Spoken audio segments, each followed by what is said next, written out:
6-7 ವರ್ಷದ ಸ್ನೇಹ, ಜೈಲಿನಲ್ಲೇ 2 ವರ್ಷ ಜೊತೆಗಿದ್ದವರು. ಈಗ ಇವರಿಬ್ಬರ ಮಧ್ಯೆ ಮನಸ್ತಾಪ ಉಂಟಾಯಿತು. ದರ್ಶನ್ ರವರು ಪ್ರದೋಷ್ ನನ್ನ ಜೊತೆ ಬೇಡ ಅಂತ ಪ್ರದೋಷ್ನನ್ನ ಹೊರ ಹಾಕಿದ್ರು. ನನ್ನ ಜೊತೆಗೆ ಬೇಡ ಅಂತ ಹೇಳಿ. ಇಲ್ಲಿ ಟ್ವಿಸ್ಟ್ ಇಲ್ವಾ? ಇದೇ ಟ್ವಿಸ್ಟು. ಆ ಟ್ವಿಸ್ಟ್ ನಿಮ್ಮ ಮುಂದೆ ನಾನು ಹೇಳ್ತೀನಿ ಇವಾಗ. ಹೌದು, ಪ್ರದೋಷ್ ಮತ್ತು ದರ್ಶನ್ ಇಬ್ಬರ ಮಧ್ಯೆ ಜಗಳ ಆಗಿದ್ದಂತೂ ಸತ್ಯ. ಒಂದು 10-12 ದಿನಗಳ ಹಿಂದೆ ಪ್ರದೋಷ್ ಮತ್ತು ದರ್ಶನ್ ರವರು ಕಿರಿಕಿರಿ ಮಾಡಿಕೊಂಡು ಜಗಳ ಮಾಡಿಕೊಂಡು ನನ್ನ ಜೊತೆಗೆ ನೀನಿರಬೇಡ, ನಿನ್ನ ಜೊತೆಗೆ ನಾನಿರಲ್ಲ ಅಂತ ಜಗಳ ಮಾಡಿದ್ದು ಸತ್ಯ ಅಂತ ಹೇಳಿ ಎಲ್ಲ ಒಂದು ಕಡೆ ತಿಳಿದು ಬರ್ತಾ ಇರುವಂತ ಮಾಹಿತಿ.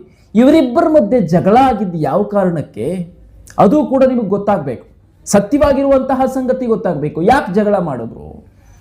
ದರ್ಶನ್ ರವರು ಯಾವಾಗ ವಕೀಲರನ್ನ ಬದಲಾಯಿಸಿ ಬೇರೆ ವಕೀಲರನ್ನ, ಅಂದ್ರೆ ಸ್ಟ್ಯಾಂಡರ್ಡ್ ವಕೀಲರನ್ನ ತಮ್ಮ ಕೇಸ್ಗೆ ನೇಮಕ ಮಾಡ್ಕೊಳ್ಳೋಕೆ ಶುರು ಮಾಡ್ಕೊಂಡ್ರು, ಅದೇ ರೀತಿಯಾಗಿ ಪ್ರದೋಷ್ ಇನ್ನುಳಿದ ಆರೋಪಿಗಳಿಗೆ ಯಾವುದೇ ರೀತಿಯಾದಂತಹ ಸಹಕಾರವನ್ನು ಮಾಡ್ತಾ ಇಲ್ಲ. ದರ್ಶನ್ ರವರು ಹೊರಗಡೆ ಕರ್ಕೊಂಬರೋದಕ್ಕೆ ಬರೀ ತಾವು ಬಚಾವಾಗ್ಲಿಕ್ಕೆ ನೋಡ್ತಾ ಇದ್ದಾರೆ ಅನ್ನುವ ಕಾರಣವನ್ನು ಇಟ್ಕೊಂಡು ದರ್ಶನ್ ರವರು ಜಗಳ ಮಾಡಿದ್ರಂತೆ.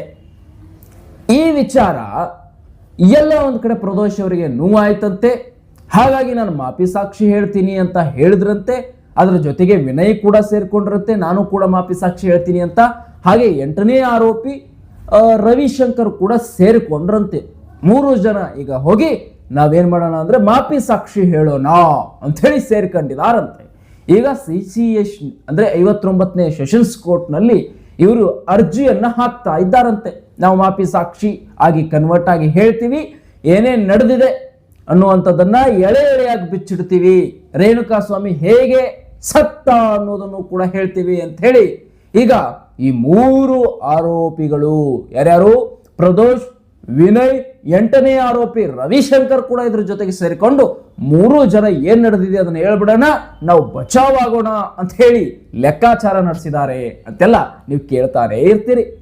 ಆದ್ರೆ 2 ವರ್ಷದ ಕುಚುಕುಗಳಲ್ಲ, 2 ವರ್ಷ ಜೈಲಿನಲ್ಲಿದ್ದಂಥವರು ಪ್ರದೋಷ್ ದರ್ಶನ್ ರವರು.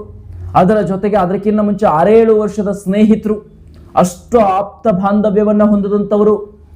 ಬಹಳ 10 ವರ್ಷದ ಸ್ನೇಹ ಅವ್ರದ್ದಿದೆ. ಇದ್ದಕ್ಕಿದ್ದಂತೆ ಜೈಲಿನಲ್ಲಿ ಜಗಳ ಆಡಿದ್ರು, ಕಿರಿಕಿರಿ ಮಾಡ್ಕೊಂಡ್ರು. ಈಗ ಮಾಪಿ ಸಾಕ್ಷಿ ಆಗ್ತೀನಿ ಅಂತ ಹೊರಟಿರುವಂಥದ್ದು. ಈಗ ದರ್ಶನ್ ಸರ್ರು ಕೂಡ ಇವ್ರ ಜೊತೆಗೆ ಪ್ರದೋಷ್ ಜೊತೆಗೆ ಜಗಳ ಆಡಿ ನನ್ನ ಜೊತೆಗೆ ಬೇಡ ಅಂತ ಹೇಳಿರುವಂಥದ್ದು. ಟ್ವಿಸ್ಟ್ ಮೇಲ್ ಟ್ವಿಸ್ಟು ನಿಮಗೆ ಅರ್ಥ ಆಗ್ತಾ ಇರ್ತೆ. ಆದರೆ ಜಗಳ ಯಾಕಾಯ್ತು, ಜಗಳ ಯಾವ ಕಾರಣಕ್ಕಾಯ್ತು, ಜಗಳದ ಸಂದರ್ಶನ ಏನು, ಜಗಳ ದರ್ಶನ್ ರವರು ಈ ಸಂದರ್ಭದಲ್ಲೇ ಯಾಕೆ ಮಾಡಿದ್ರು, ಮತ್ತೆ ಇವರು ಮಾಪಿ ಸಾಕ್ಷಿ ಯಾಕಾಗ್ತಿದ್ದಾರೆ, ಪ್ರದೋಷ್ ಇದ್ದಕ್ಕಿದ್ದಂತೆ ದರ್ಶನ್ ಸರ್ ಜೊತೆಗೆ ಜಗಳ ಮಾಡೋದ ಕಾರಣ ಏನು ಅನ್ನೋದು ಕೂಡ ನಿಮಗೆ ಗೊತ್ತಾಗಿದೆ. ಏನ್ ನೋಡಿ, 6-7 ವರ್ಷ ಅಲ್ಲ 10 ವರ್ಷದ ಸ್ನೇಹಿತರು, 2 ವರ್ಷ ಜೈಲಿನಲ್ಲೇ ಇದ್ದಂಥವರು ಜೊತೆಗೂಡಿ, ಅಂದ್ರೆ ಜೈಲಿನಲ್ಲೇ ಇದ್ದಂಥವರು ಈಗ ಜಗಳ ಮಾಡ್ತಾರೆ ಅಂದ್ರೆ ಟ್ವಿಸ್ಟ್ ಮೇಲ್ ಟ್ವಿಸ್ಟು ಅಂತ ಹೇಳಿ ಇದೆಯಲ್ಲ, ಆ ರೀತಿ ಟ್ವಿಸ್ಟ್ ಮೇಲ್ ಟ್ವಿಸ್ಟ್ ಇರೋದೀಗ. ಈಗ ಪೊಲೀಸರಿಗೂ ನಡಕ ಹುಟ್ಟಿರೋದಂತೂ ಸತ್ಯ. ಹೆಂಗೆ ಪೊಲೀಸರಿಗೆ ನಡಕ ಹುಟ್ಟಿದ್ದು?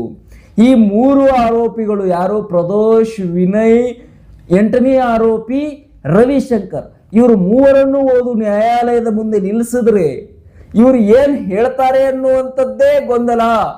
ಏನಾದರೂ ಹೇಳಿಬಿಟ್ಟರೆ, ಸತ್ಯ ಹಿಂಗಿದೆ ಅಂತ ಹೇಳಿಬಿಟ್ಟರೆ, ದರ್ಶನ್ ಬಗ್ಗೆ ಸುಳ್ಳು ಚಾರ್ಜ್ ಶೀಟ್ ಅನ್ನ ಇಷ್ಟು ದಪ್ಪ ಪುಸ್ತಕವಾಗಿ ರೆಡಿ ಮಾಡಿರುವಂತಹದ್ದು ಈಗ ಎಳ್ಳು ನೀರು ಬಿಟ್ಟು ಎಲ್ಲಿ ಬೇಕಲ್ಲಿ ನೀರು ಬಿಡ್ತದೆ. ಹಂಗಾಗಿ ಈಗ ತನಿಖಾ ಅಧಿಕಾರಿಗಳಿಗೂ ಕೂಡ ಒಂದು ಕಡೆ ಬೆವರಿಳಿತಾ ಇದೆ. ನಿಮಗೆ ಅರ್ಥ ಆಯ್ತು ಅಂತ ಅನ್ಕೊಳ್ತೇನೆ. ಈಗ ಹೇಳಿ, ಇದು ದರ್ಶನ್ ರವರ ವಿರೋಧದ ಕೆಲಸವೋ ಅಥವಾ ದರ್ಶನ್ ರವರಿಗೆ ಸಹಕಾರ ನೀಡುವ ಕೆಲಸ ನಡೀತಾ ಇದೆಯೋ ಅಂತ. ನಿಜಕ್ಕೂ ಕೂಡ ಇನ್ನೊಂದು ಬಾರಿ ಬೇಕಂದ್ರೆ ಹೇಳ್ತೀನಿ ದರ್ಶನ್ ಸರ್ ಅವರ ಅಭಿಮಾನಿಗಳಿಗೆ, ಇದು ನಿಮಗೆ ಗುಡ್ ನ್ಯೂಸ್. ಪಟ್ಟೆ ಲೈಕ್ ಮಾಡ್ರಿ, ಸಬ್ಸ್ಕ್ರೈಬ್ ಮಾಡ್ಕೊರಿ, ಹೋಗ್ಬಿಡ್ರಿ, ಏನೂ ಚಿಂತೆ ಮಾಡಬೇಡ್ರಿ. ಬರ್ತಾರೆ ದರ್ಶನ್ ಸರ್, ಬರ್ತಾರೆ, ಪಕ್ಕಾ ಬರ್ತಾರೆ, ನೀವು ಚಿಂತೆ ಮಾಡಬೇಡ್ರಿ, ಎಲ್ಲ ಒಳ್ಳೇದಾಗ್ತವೆ. ತಾಯಿ ಚಾಮುಂಡೇಶ್ವರಿ ನಮಸ್ಕಾರ. ಲೈಕ್ ಸಬ್ಸ್ಕ್ರೈಬ್ ಮಾಡಿರಿ.